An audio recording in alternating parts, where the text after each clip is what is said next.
Sir ఇప్పుడు రేవంత్ రెడ్డి తీసుకొచ్చినటువంటి GO 9 దాంతో బీసీలకు రిజర్వేషన్ 42% దక్కేటువంటి అవకాశం ఉంది. కాంగ్రెస్ పార్టీ ఎన్నికల మేనిఫెస్టోలో కామారెడ్డి డిక్లరేషన్లో విద్యా ఉద్యోగాలు అదేవిధంగా రాజకీయ రిజర్వేషన్లు కల్పిస్తామని చెప్పింది.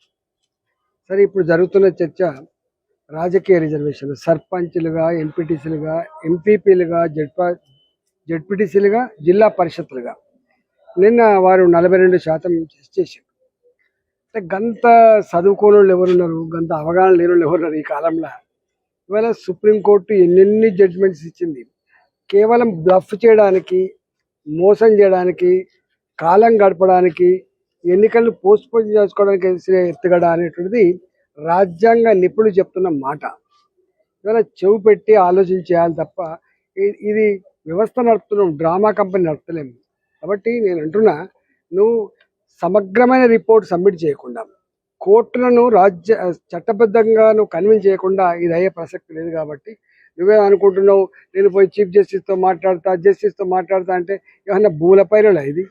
రేపు అక్కడ ఉన్న కోర్టు రాజ్యాంగానికి లోబడి పనిచేయాలి తప్ప దానికి భిన్నంగా పనిచేసే పరిస్థితి లేదు. కాబట్టి ఇది రాజ్యాంగబద్ధమైంది. కాబట్టి ఇవాళ రేవంత్ రెడ్డి గారు ఇట్లాంటి వాటిని బంద్ చేసి సమగ్రంగా నువ్వు ఇట్లా ఇస్తాను, ఇప్పుడు ఏ పార్టీకి ఆ పార్టీ ఇచ్చుకోవాలి, కోర్టులు కొట్టేసినాయి, కోర్టులే అడ్డుకుంటున్నాయి, మాకు మాత్రం విల్ పవర్ ఉంది, ఇవన్నీ ఎందుకండి? నేను అడుగుతున్నాం, నిజంగానే కనుక నీకు బీసీలకు 42% ఇవ్వాలనే విల్ పవర్ ఉంటే ఎందుకో మంత్రివర్గంలో అదే దానికైతే రిజర్వేషన్ లేవు, దానికి ఎవరు అభ్యంతరం లేదు, దాని రాజ్యాంగ సవరణ అక్కర్లేదు, ఇయ్యలేకపోయినాను.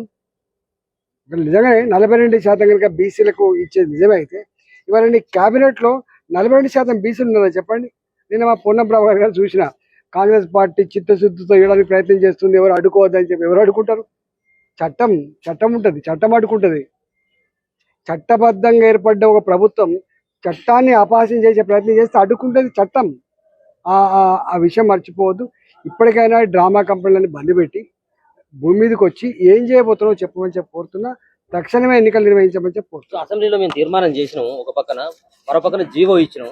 9th షెడ్యూల్ లో మాత్రం చేసేది బీజేపీ పార్టీ బీసీలో మోసం చేస్తుంది. ఒకసారి తమిళనాడుకు పోయి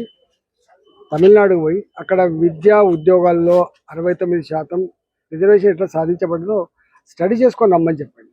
ఇట్లా మిడిమిడిగా వాళ్ళు ఒక ఇన్ని సంవత్సరాల కాలం పాటు ఒక 20-21 మంది రిటైర్డ్ ఐఏఎస్ ఆఫీసర్లను వేసి సంవత్సరాల తరబడి సర్వే చేయించి మొత్తం వాళ్ళ విద్య, ఉద్యోగ, సామాజిక, ఆర్థిక అన్ని రంగాలను పరిగణ తీసుకొని వాళ్ళు చెప్పగలిగితే అప్పుడు సుప్రీంకోర్టు కన్విన్స్ అయింది తప్ప, హైకోర్టు కన్విన్స్ అయింది తప్ప, లేకపోతే లేదు.